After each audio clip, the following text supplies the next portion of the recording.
नमस्कार, आप देख रहे हैं सिटी पोस्ट। मैं हूं वंदना। अभी हमारे साथ बातचीत करने के लिए है वंचित समाज पार्टी के नेता ललित मोहन जी, और इन्हीं से जानेंगे कि सर आपकी पार्टी का एजेंडा क्या है और कितने सीटों पर इस बार के चुनाव लड़ेंगे। देखिए, पार्टी का एजेंडा बहुत सिंपल है। हमारे अध्यक्ष प्रोफेसर रतन मंडल जी हैं, वो बैकवर्ड कमीशन के बिहार के चेयरमैन रहे हुए हैं। नीतीश जी से डिफरेंस होने के बाद उन्होंने छोड़ा था, क्योंकि अति पिछड़ा के लिए सरकार कुछ कर नहीं रही थी। ये पार्टी बनी है अति पिछड़ा और आर्थिक रूप से कमज़ोर वर्ग के लिए। जहाँ तक सवाल उठता है पार्टी का अभी तक रिस्पांस बहुत अच्छा है, मैसिव है लोगों के बीच में। और उस ताकत को अगर जो आप अति पिछड़ा और आर्थिक रूप से कमज़ोर वर्ग को साथ ले लीजिए, तो बहुत सिंपल सी बात है कि 46% वोटर इस कम्युनिटी को बिलोंग करता है, जिसको फुटबॉल की तरह एनडीए और यूपीए खेलते आ रही है पिछले 30 सालों से। लालू जी थे तो सपना दिखा के हेमा मालिनी का गाल दिखाते रहते थे। नीतीश जी आए तो चारा कांड दिखाते दिखाते 30 साल गुजार दिए, और कोई ऐसा कांड नीतीश जी ने अपने शासनकाल में छोड़ा नहीं जिसके बारे में चर्चा न की जा सके। और कोई ऐसा नहीं है कि एग्जाम्पल दिया सके, हर तरह का स्कैम नीतीश जी के कांड में हो गया। तो यूपीए और एनडीए दोनों को बिहार की जनता ने देखा है। हम तीसरी फ्रंट बनाने की चेष्टा में लगे हुए हैं कि तीसरा फ्रंट बनाएं और बना के बिहार में एक विकल्प के रूप में उभरें, जो कि दलित, शोषित और आर्थिक रूप से कमज़ोर वर्ग के लिए लड़ाई लड़ सके। जहाँ तक सवाल उठता है चुनाव का, तो वंचित समाज पार्टी पूरे बिहार में 125 सीट पर मिनिमम चुनाव लड़ेगी। ये हमारे साथ थर्ड फ्रंट में जो भी लोग आएंगे उनको अच्छी तरह से मालूम है कि पार्टी 125 सीट पर चुनाव लड़ेगी, वंचित समाज पार्टी अकेले अपने बल पे। बाकी अगर जो कोई हमारे साथ आना चाहे तो उसका स्वागत है, और हम उनको उचित स्थान भी देंगे। अभी कोरोना को किस तरह से आप देख रहे हैं? लगातार इसमें प्रवासी मजदूरों का बिहार लौटना जारी है, और मतलब प्रवासी आ रहे हैं, उसी अनुसार संक्रमण भी अभी फैल रहा है, तो आप इसको किस तरह से देख रहे हैं? देखिए, जहाँ तक सवाल उठता है प्रवासी मजदूर के आने का, तो ये बड़ा अभी प्रॉब्लमेटिक टाइम है सरकार के लिए भी। उनके लिए और ज़्यादा प्रॉब्लमेटिक है, क्योंकि वो लोग काम करते थे और एकाएक काम बंद होने की वजह से कोरोना ने आर्थिक रूप से लोगों को तोड़ दिया है। हर आदमी अपने घर वापस जाना चाह रहा है। चिंता हमको इस बात की नहीं है कि वो अपने घर आ रहे हैं, खुशी है इस बात से। दुख और तकलीफ़ इस बात का है कि बिहार जैसे स्टेट में, जहाँ कोई इंडस्ट्री नहीं है, जहाँ कोई डेवलपमेंट नहीं है, वहाँ आके वो लोग करेगा क्या, किस चीज़ में इंगेज करेंगे?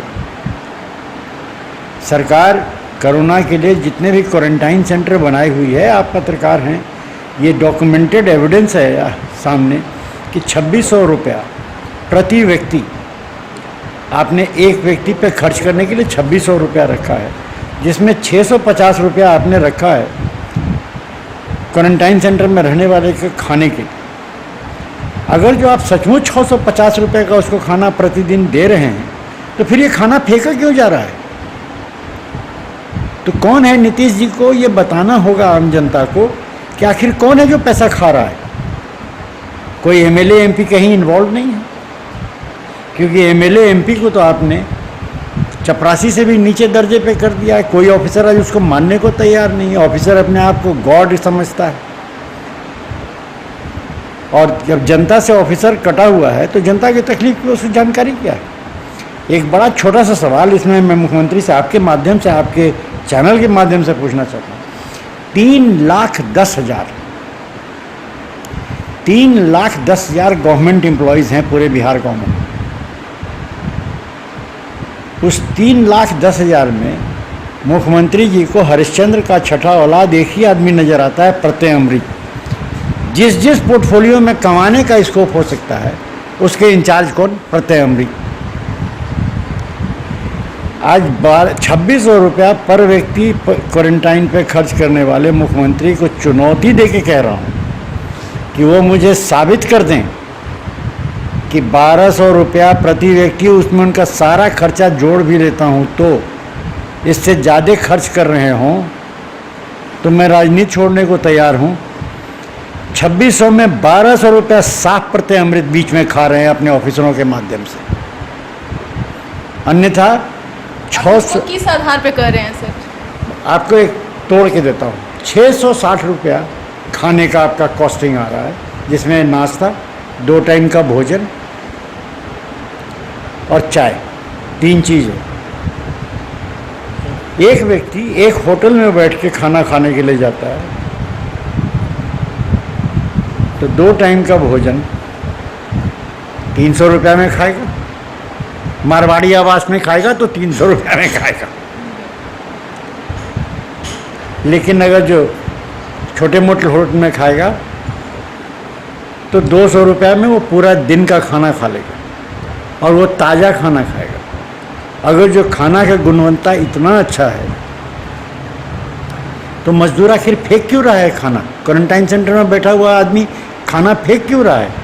विद्रोह क्यों करके सड़क जाम कर रहा है? किसी ने पूछा बिहार गवर्नमेंट से कि क्यों? बोल रहे हैं इसमें कि इसमें भी राजनीति हो रही है, जिसके कारण से क्वारंटाइन सेंटर में जो हंगामा या प्रदर्शन हो रहा है किसी तरीके का, उसमें कहीं ना कहीं राजनीतिक हस्तक्षेप किया जा रहा है। आप हमको बताइए, न एमएलए जा सकता है, न कोई पत्रकार जा सकता है किसी क्वारंटाइन सेंटर पर। आप पत्रकार हैं, आप एज ए पत्रकार गए हैं क्या क्वारंटाइन सेंटर पर? आपको जाने का अलाउड है? नहीं अलाउड है। तो इसमें राजनीति कौन कर रहा है? हम लोग तो कर नहीं रहे। इसका मतलब है कि जेन्युइनली आप खराब खाना दे रहे हैं ना।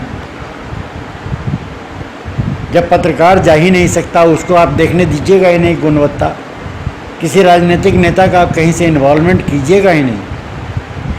तो ऑफिसर जो चाह रहा है, अपना कमीशन पर खाने का टेंडर ले रहा है, 2-2 दिन पुराना सड़ा हुआ खाना दे रहा है और आप उसको पेमेंट किए जा रहे हैं, मस्ती में कमीशन आप लिए चले जा रहे हैं और आप विरोधी पार्टियों पर आप आक्षेप लगा रहे हैं कि ये लोग राजनीति कर रहे हैं। कोई राजनीति आपसे नहीं कर रहा है। बिहार के इस इतने ज्वलंत प्रॉब्लम में कौन राजनीति करेगा?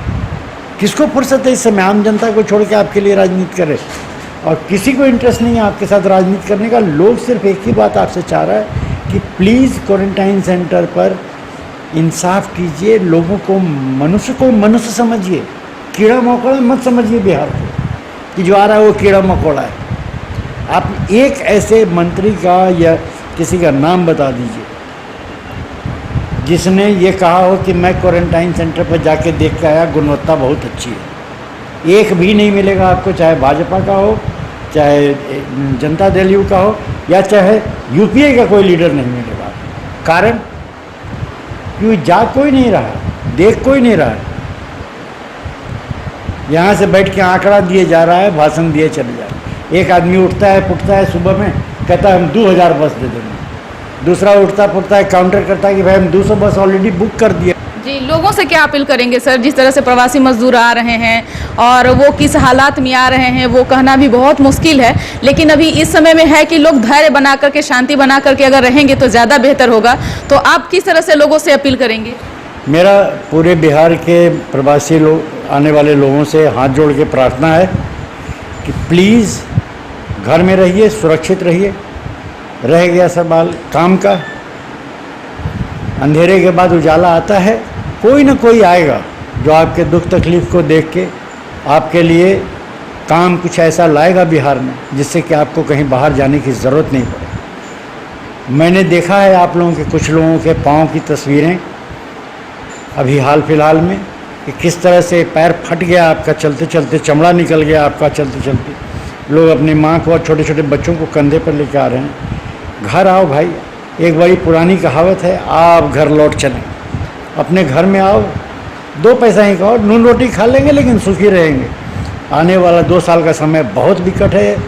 इस विकट परिस्थिति में हम आपको वादा करते हैं कि जो भी सरकार भविष्य में आएगी वो कुछ न कुछ ऐसा ज़रूर करेगी जिससे आपको बाहर नौकरी के लिए कम से कम नहीं जाना पड़े। इतने दिन आपने पेशेंस रखा है, कुछ महीनों की बात और है।